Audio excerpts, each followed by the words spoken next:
Welcome to the Evangelism Podcast. I'm excited about telling people about Jesus. Today we have a very special guest, Per Akvist from Joshua Campaign in Ethiopia. Per, thank you so much for being with me. Well, thank you for having me. Now we are in Abuna, Ethiopia. We have been having a crusade this week, and God has been doing great miracles. Tell me, Brother Per, how did we decide to come here to Abuna? The leadership from the local churches have asked us for a long time to come here, and as of now, it was a real good opportunity to do this, and we took the advantage. And so, what are some of the things that God's been doing here? Well, of course, I think we have done crusades in Ethiopia for so many years, and our strategy is to come in and work with the local leaders, give them a training, encouragement, tools to work with, and in the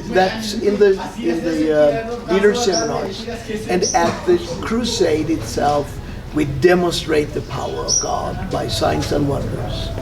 Now you, along with Joshua Campaign, have been working here in Ethiopia for many years. Can you tell us some of how Joshua Campaign came to be and what Joshua Campaign has been doing here in Ethiopia? Yeah, we soon celebrate about 23 years here in country. My good friend Carl Hargestam started the Joshua Campaign 1997. And at that time, the gospel were quite unknown. Ethiopia has been very indigenous, and through the many years of communism, the border has been kind of locked, and the gospel hasn't had very much exposure. So, starting doing crusades around 97, we have seen a tremendous fruit in this country. I mean, we speak just through our own crusades.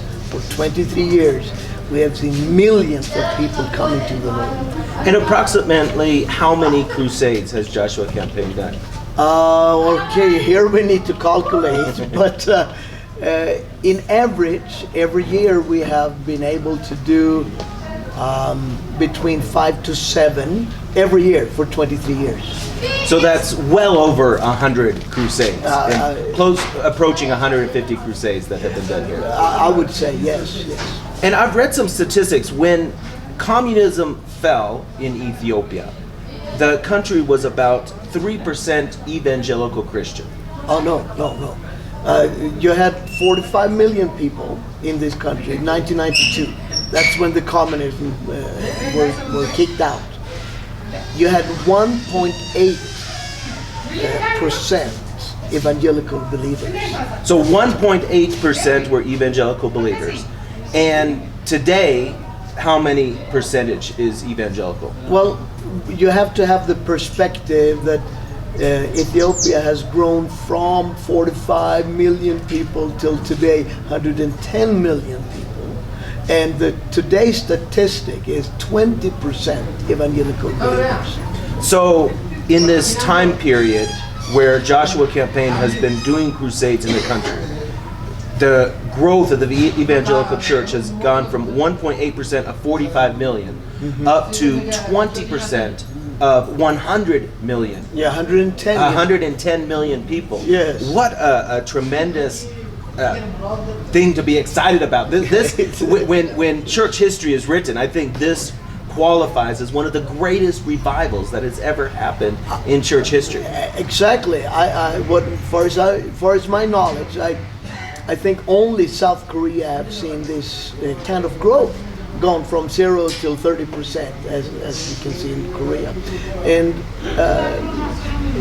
for the last 13 years, I've been the director of the Joshua Campaign, and I have seen within this period of time how even the local church has grown up and taken responsibility, and we really see how the gospel has been established in this country. And you see, you have denominations up to 7-8 million people in this country today. That's tremendous. Now, one of the sayings that has formed the basis for Joshua Campaign is one chance for every person. Tell me, what does that mean, one chance for every person? Yeah, that's when Carl Hargestam started Joshua Campaign, that came to him that it should be a human right to hear the gospel at least one time in your life. And seeing so many unreached people, I mean, we speak people who have not even heard that there is a God, that Jesus have paid the price for their sins, and they're worshiping the river, they're worshiping the stone or the rock.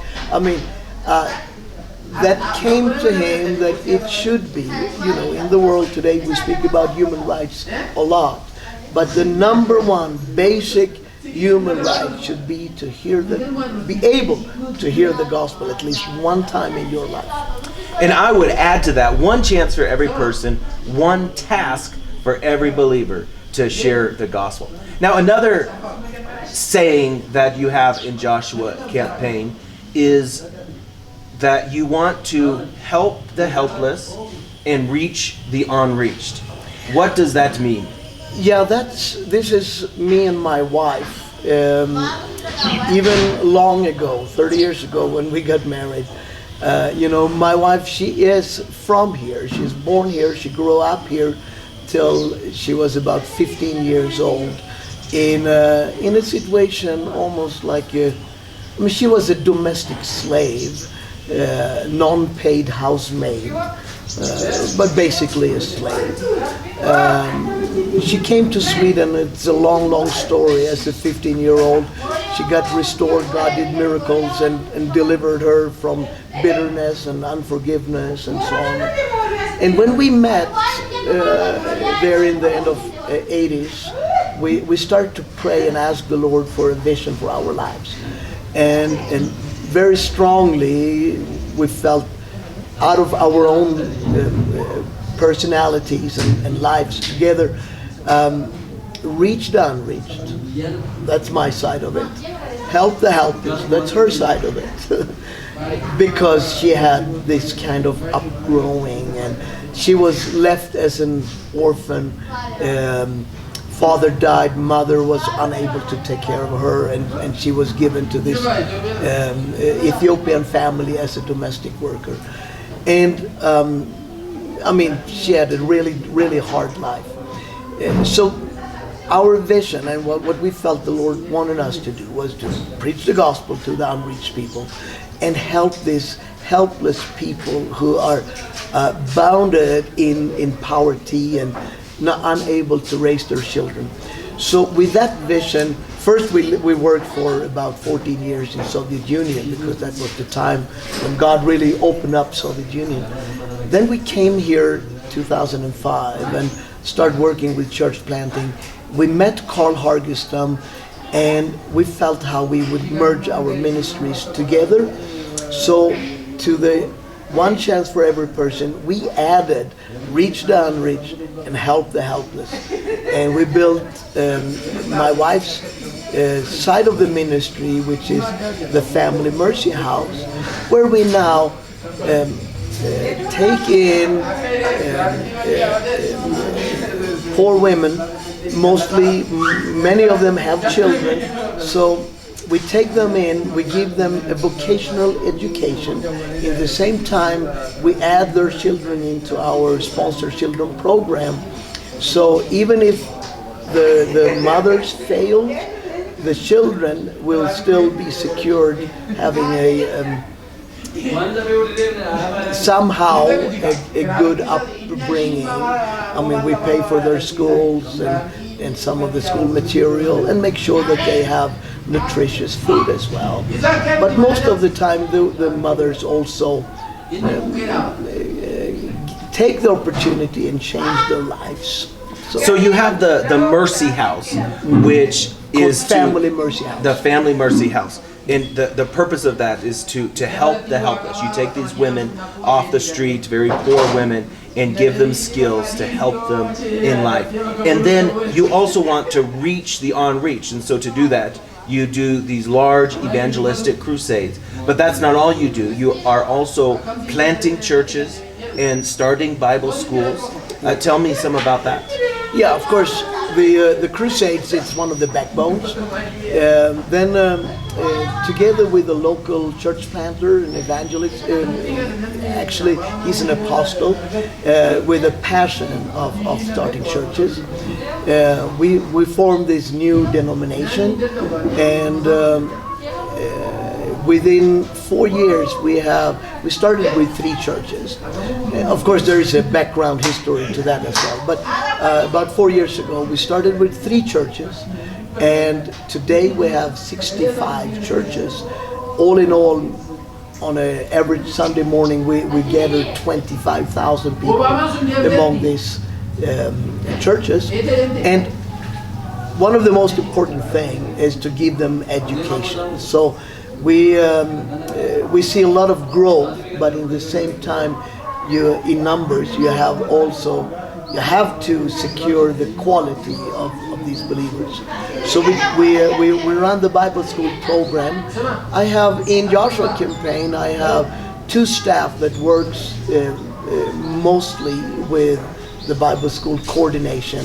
So we do that remotely, sending teachers to all the different remote areas. We have this program that we got from the Pentecostal Church of God in America called Veritas, and that helps us a lot to coordinate that from the headquarters in Addis Ababa. We send the teachers out. They have a program. We know what they teach, and they can go to every remote area, and we have a secured doctrine and good Bible teaching that's given to them. Well, it's such an honor to be here with you. I think this is now my 7th crusade that I have done in Ethiopia with Joshua Campaign, and we always see such tremendous results. In just a few minutes, we're going to go to the field and preach for the last time here in Abuna. It's Sunday morning. Lots of people are coming, and they're dressed in their Sunday best, and so the choir is going to come and sing and dance, and it's just so wonderful to see what God has done through your ministry here. So if someone who's listening wants to invest in Ethiopia and wants to help reach people for Jesus here, or they're interested in supporting the Mercy House, how can they find you? What's your website? But joshuacampaign.nu will be up running with Swedish and English language. So well. joshuacampaign.nu if they're interested in helping you with what God is doing here in Ethiopia. I want to add in that it has been a great privilege to work with you these 7 crusades together. We have partnering very well with the King Ministry, and I do appreciate your friendship and the ministry that we are doing together.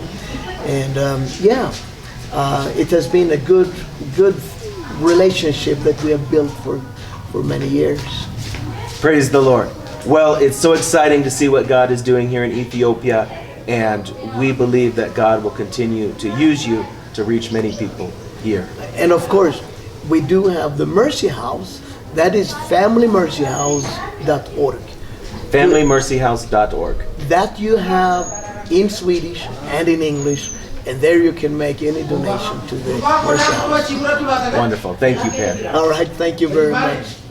Daniel King is on a mission to save 1 million souls a year, but he can't do it alone. Would you consider sowing a financial seed today? To give, please visit www.kingministries.com.